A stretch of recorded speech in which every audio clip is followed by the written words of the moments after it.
Hello students, आज हम class 9th का एक्सरसाइज 1.2 स्टार्ट करने वाले हैं। तो आइए देखते हैं फर्स्ट क्वेश्चन। तो फर्स्ट क्वेश्चन में क्या कहा गया है कि state whether the following statement are true और फॉल्स, जस्टिफाई योर आंसर। यानी आपको बताना है कि इनमें से कौन सा जो स्टेटमेंट है वो ट्रू है और कौन सा फॉल्स है। और अगर ट्रू है तो क्यों ट्रू है, जस्टिफाई करना है, और फॉल्स है तो क्यों फॉल्स है, उसे भी जस्टिफाई करना है। तो पहला पार्ट है इसका, every irrational number is a real number. कहा गया सारे इरेशनल नंबर जो हैं वो रियल नंबर होते हैं। तो मैं इसे कहूँगा ट्रू। क्या कहूँगा? ट्रू। अब आपसे पूछा जाएगा कि ये ट्रू क्यों है, तो आप बता देना कि collection of real number contains irrational and rational numbers.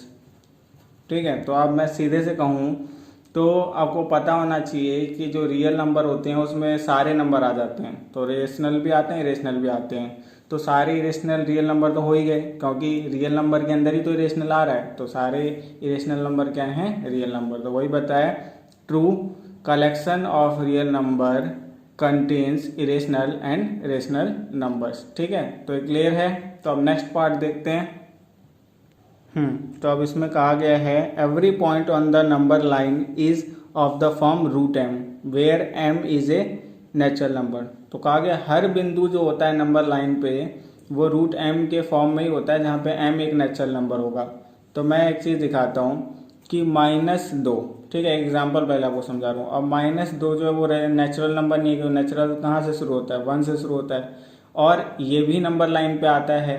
तो हम कह सकते हैं कि सारे पॉइंट जो होते हैं नंबर लाइन पे वो रूट एम के फॉर्म में ही नहीं होते, जहाँ पे कि एम जो है वो एक नेचुरल नंबर रहा होगा, क्योंकि -2 भी नंबर लाइन पे आता है और -2 तो कोई भी नेचुरल नंबर नहीं है। ठीक है, और ना ही ये किसी का स्क्वायर रूट है। ठीक है, क्योंकि -2 जो है किसी का भी, अगर इसका जो आप करोगे रूट तो क्या लाओगे, तो इसी कारण से इसे हम कह सकते हैं फॉल्स है, फॉल्स। ठीक है, तो यहाँ पे लिख देंगे negative number can not be written in square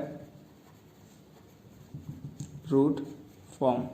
ठीक है, तो ये बस लिख दिया कि ये फॉल्स है, क्योंकि नेगेटिव नंबर जो हैं वो नहीं लिखे जा सकते किसमें? स्क्वायर रूट फॉर्म में। और इनके आंसर लिखने का कोई एक लैंग्वेज नहीं होता, बस आपको ये ध्यान में रखना है कि ट्रू फॉल्स है, उसके बाद जस्टिफाई आप अपने नॉलेज से कर सकते हो।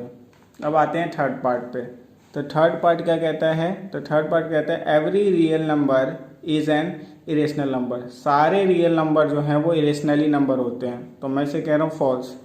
अब आप पूछोगे क्यों फॉल्स, क्यों है ये? तो सीधी सी बात है कि सारे रियल नंबर सिर्फ इरेशनली होते हैं। आपको तो पता है ना कि रियल नंबर के अंदर तो रेशनल भी आते हैं, तो फिर सारे रियल नंबर इरेशनली सिर्फ कैसे हो गए? तो फॉल्स। ठीक है, और रीज़न जो है जैसे फर्स्ट पार्ट का लिखा था इसका भी लिख सकते हो, एज रियल नंबर कंटेन्स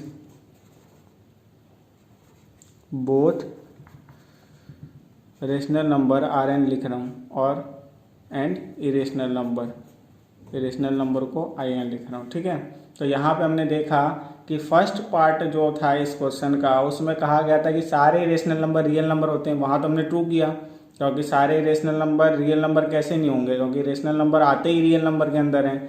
लेकिन थर्ड पार्ट में इन्होंने इसका उल्टा कर दिया, कहा कि every real number is a rational number. तो सारे रियल नंबर कैसे रेशनल हो जाएंगे, क्योंकि रियल नंबर के अंदर तो रेशनल भी आते हैं, और रेशनल इरेशनल कैसे हो जाएंगे? तो इसीलिए थर्ड पार्ट जो है वो फॉल्स है। ठीक है, और जस्टिफिकेशन दोनों की सेम ही हो जाएगी। तो ये था आपका फर्स्ट क्वेश्चन। अब आते हैं सेकेंड क्वेश्चन पे। तो अब दूसरा क्वेश्चन है, पूछा गया है are the square root of all positive integer irrational? If not, give an example of the square root of a number that is a rational number. तो कहा गया क्या स्क्वायर रूट जो होते हैं सारे पॉजिटिव नंबर के वो इरेशनल होते हैं? अगर नहीं तो एक उदाहरण दीजिए ऐसे नंबर का जिसका स्क्वायर रूट जो है वो इरेशनल नहीं होता, एक इरेशनल नंबर होता है। तो यहाँ पे हम लिख देंगे नो। ठीक है, क्यों नो लिखेंगे? क्योंकि स्क्वायर यहाँ पे लिख देना square root of all positive, positive कैसे लिख रहा हूँ plus V, positive number is not irrational number. ठीक है, तो मैंने कहा कि जो स्क्वायर रूट होता है हर पॉजिटिव नंबर का वो एक इरेशनल नंबर नहीं होता। और इन्होंने कहा था नहीं तो एक एग्जांपल बताओ। तो देखो ये एक पॉजिटिव नंबर है 4 और इसका स्क्वायर रूट मैंने किया तो आया 2। अब 2 जो है वो क्या है, सबको पता है रेशनल नंबर है। क्या है? रेशनल नंबर, क्योंकि मैं इसे इसके नीचे 1 लिख सकता हूँ तो 2/1 क्या हो गया, एक रेशनल नंबर हो गया। तो यहाँ पे ये पॉजिटिव नंबर है, इसका स्क्वायर रूट 2 आया जो कि रेशनल नंबर है। लेकिन क्वेश्चन में क्या कहा गया था कि सारे पॉजिटिव नंबर का स्क्वायर रूट जो है वो इरेशनल होता है कि नहीं, तो हमने देखा कि नहीं होता, रेशनल भी होता है। ठीक है, तो यहाँ पे ये चीज़ गलत हो गई, इसीलिए हमने नो लिखा या फॉल्स लिख सकते हो। और एग्जाम्पल बता दिया √4, और √4 ही क्यों, आप √9 भी ले सकते थे जिसका 3 होता है। तो ये भी एक पॉजिटिव नंबर है, इसका स्क्वायर रूट 3 जो कि एक रेशनल नंबर है, इरेशनल नहीं है। ठीक है, तो यहाँ पे जो है हमने सेकंड क्वेश्चन भी समझ लिया। अब आते हैं थर्ड क्वेश्चन पे। अब थर्ड क्वेश्चन जो है वो थोड़ा इंपॉर्टेंट क्वेश्चन है, कई बार पेपर में आया हुआ है, तो इसे ध्यान से समझना और घर पे इसे पेंसिल से बनाने की कोशिश करना, क्योंकि ये फिगर बनानी है। ठीक है, और आपको नंबर लाइन पे दिखाना है तो पेंसिल से ज़्यादा बेटर होगा। तो so how √5 can be represent on the number line, यानी दिखाना है कि √5 को हम नंबर लाइन पे कैसे दिखा सकते हैं। तो सीधे से मैं यहाँ पे रफ बना के दिखा रहा हूँ, और घर पे इसी स्टेप्स को फॉलो करके जो है पेंसिल से बनाना। ठीक है, तो यहाँ पे देखो सबसे पहले तो मैं 2 यूनिट ले लूँगा। क्या लूँगा? 2 यूनिट की एक लाइन। मैंने क्या किया कि एक नंबर लाइन बनाया। ठीक है, नंबर लाइन मान लो ये बना दी एक नंबर लाइन। ठीक है, अब यहाँ पे जो है मैंने इसे मान लिया, मान लो 0। इससे इस साइड जो है वो नेगेटिव के रहेंगे वैल्यूज़ और इस साइड जो रहेगा पॉजिटिव। हमने पढ़ा हुआ है नंबर लाइन में जो 0 के राइट हैंड साइड में होता है वो पॉजिटिव होता है और लेफ्ट हैंड साइड में नेगेटिव होता है, और ये जो होती है वो एक्स एक्सिस होती है। ठीक है, तो यहाँ पे से कुछ भी नाम दे सकते हो, एक्स डैश दे रहा हूँ मैं। तो अब यहाँ से मेरे को 2 यूनिट लेना है। अब यहाँ पे मैं 2 यूनिट बोल रहा हूँ, यानी 2 इकाई बोल रहा हूँ, 2 सेंटीमीटर नहीं बोल रहा।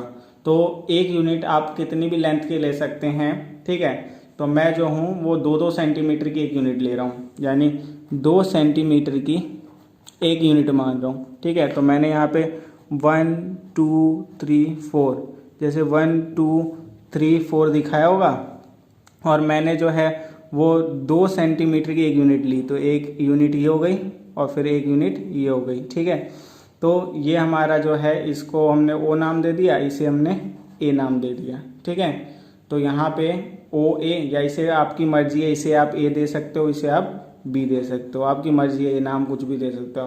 तो ये भी हो गया 2 यूनिट। ठीक है, इसके बाद जो है अब जो बी है यहाँ पे आप 90 डिग्री बनाओगे, तो आपको अगर उससे 90 डिग्री बनाना आता है कंपास से तो आप आराम से बना सकते हो। कैसे? तो देखो आपने एक सेमी सर्कल बना लिया, यहाँ पे आपने टिप रखा और यहाँ से एक आधा सर्कल बना लिया। अब उसको चेंज नहीं किया, यहाँ पे रख के एक आर्क लगाया, फिर यहाँ पे रख के एक आर्क लगाया, और फिर इन यहाँ से एक आर्क यहाँ पे लगाओगे, एक आर्क यहाँ पे लगाओगे, और फिर इसको यूँ करके जोड़ दोगे तो ये 90 डिग्री हो जाएगा। ठीक है, ऐसे 90 डिग्री बना लेना।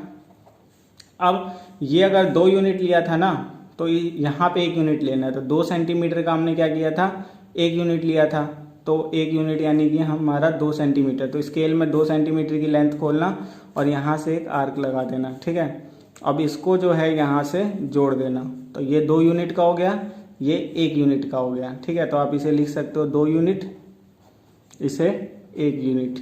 ठीक है, तो ये हो गया। अब यहाँ से आप क्या करना कि कंपास का टिप रखना और यहाँ पे पेंसिल रखना, यहाँ पे कंपास का टिप, यहाँ पे पेंसिल, और ये पूरी लेंथ लेके, ठीक है, आपको ऐसे करके इस पे गिराना है नंबर लाइन पे।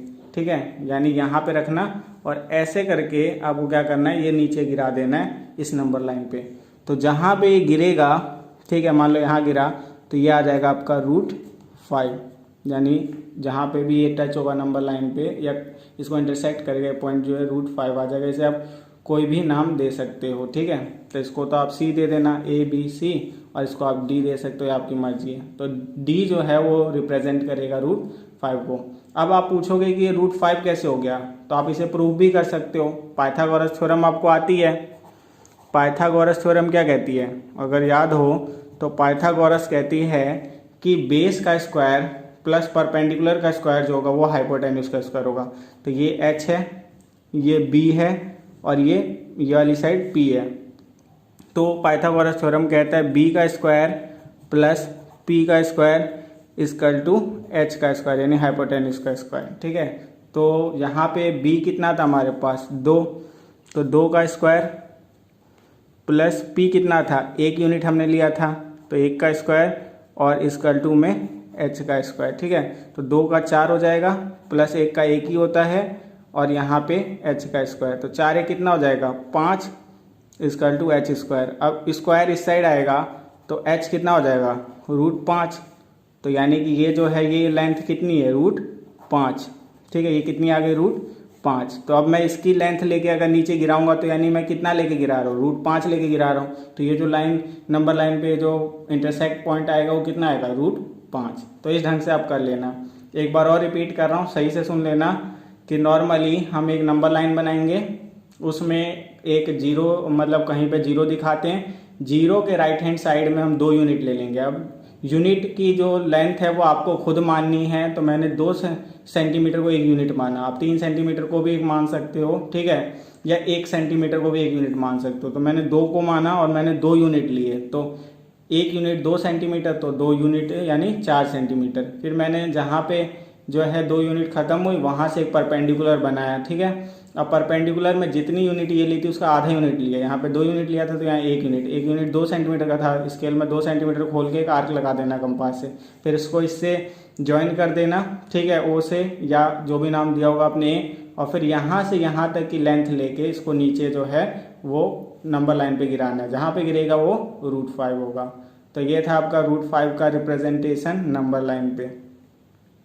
तो कुछ नंबर्स को तो कुछ आपके इरेशनल नंबर को तो आप जो है वो डायरेक्ट दिखा सकते हो, जैसे हमने √5 का दिखा दिया कि 2 यूनिट लिया 1 यूनिट लिया और उससे हमने दिखा दिया। लेकिन कुछ ऐसे नंबर्स होते हैं जिसको कि हम डायरेक्ट नहीं ले पाते, जैसे मैं 7 कहूँगा तो 7 को हम कोई तरीके से डायरेक्ट नहीं ले सकते, तो आपको एक और तरीका सिखा रहा हूँ निकालने का, और उससे आप किसी भी नंबर का निकाल सकते हैं। ठीक है, तो एक बार इसे समझ लेना सही से और घर पे इसकी प्रैक्टिस करना, जितनी प्रैक्टिस करोगे उतना अच्छा आता जाएगा।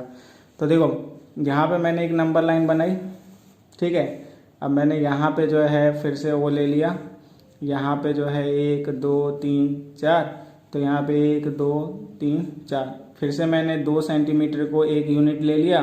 ठीक है, तो मैंने 2 सेंटीमीटर पे जो है ये कर दिया, इसको कुछ भी नाम दे दिया। अब ये 1 यूनिट यहाँ पे लिया, अब यहाँ पे फिर 90 डिग्री बनाएंगे। अगर 90 डिग्री ऐसा ना पाओगे तो ठीक है, नहीं तो स्केल से ही बना लेना। तो ये आपका हो गया 90 डिग्री। ठीक है, इसे 90 मान लेना, मैं रफ बना रहा हूँ। तो यहाँ पे जो है मैंने OA और जो पॉइंट 1 यूनिट के बाद आई हुआ उससे मैंने एक परपेंडिकुलर बना लिया, और यहाँ पे भी 1 यूनिट, जितना ये लिया है उतना ही इसे भी लेंगे। तो कंपास से इसको मेज़र कर लेना और इतनी ही लेंथ की यहाँ पे आर्क लगा लेना। अब इसको यूं करके मिला देना, तो 1 यूनिट ये है 1 यूनिट ये है। अब यहाँ से जो है यहाँ तक का वो लेना लेंथ और इसे गिरा देना, तो ये जो गिरेगा ये हो जाएगा √2। कितना हो जाएगा √2, तो √2 को नंबर लाइन पे दिखाना होता है ऐसे। अब इसके बाद जो है आपको अगर √3 दिखाना है तो इसको गिराना मत, इसी स्टेप को यहाँ तक तो करना ही करना है। इसके बाद यहाँ से एक 90 डिग्री का बनाना, ठीक है, यहाँ से एक 90 डिग्री का बना लेना, और फिर यहाँ पे जो है जैसे 1 यूनिट ये लिया था वैसे 1 यूनिट की लेंथ लेनी है, यानी 2 सेंटीमीटर लेना है, फिर इसको इससे मिला देना है और फिर यहाँ से यहाँ तक की लेंथ लेके इसे गिराना, तो ये हो जाएगा 3। ऐसे ही अगर आपको √4 दिखाना है तो यूं करके जैसे ये वाली लाइन गई हुई है ना, तो इसका 90 डिग्री बनाना ऐसे करके, और एक इसका 1 यूनिट पर आर्क लगाना, फिर इससे ज्वाइंट करना, तो ये √4 होगा। अगर यहाँ से यहाँ करके गिराओगे तो ये जहाँ गिरेगा वो √4 होगा। ऐसे ही √5 भी दिखाना होगा इसी वाले तरीके से, तो यहाँ पे फिर 90 डिग्री बनाना, ठीक है, इसको, और फिर ये लाइन खींचना, और जहाँ पे ये आपके कह दो आर्क लगा देना किसका 1 यूनिट का, फिर इसे ज्वाइन कर देना और फिर यहाँ से यहाँ लेके नीचे गिराना, तो ये √5 हो जाएगा। तो इस ढंग से हम करते करते किसी का भी निकाल सकते हैं। तो ये तरीका है कि किसी भी नंबर का आप निकाल सकते हो, एक पूरा सर्कल बन जाता है ऐसे करके। तो पहला वाला जो है वो 2√2 का है, फिर √3 का है, फिर √4 का है, फिर 5 का, फिर यहाँ 90 डिग्री करोगे, फिर यूं करके यूं गिराओगे और फिर यूं बनाओगे तो वो 6 का हो जाएगा। ऐसे ही पूरा ये चलता जाता है। तो ये था आपका इरेशनल नंबर या रूट वाले नंबर को नंबर लाइन पे दिखाने का तरीका। तो एक डायरेक्ट वाला होता है, जैसे √5 का था, ऐसे √13 का भी आप डायरेक्ट दिखा सकते हो। लेकिन कुछ नंबर के डायरेक्ट नहीं दिखते, तो उसमें हम ये वाला तरीका भी अपना सकते हैं। तो ये था आज की क्लास। ठीक है, होप आज की क्लास का सारा समझ आ गया होगा। मिलते हैं नेक्स्ट क्लास में नेक्स्ट वीडियो के साथ, तब तक के लिए बाय।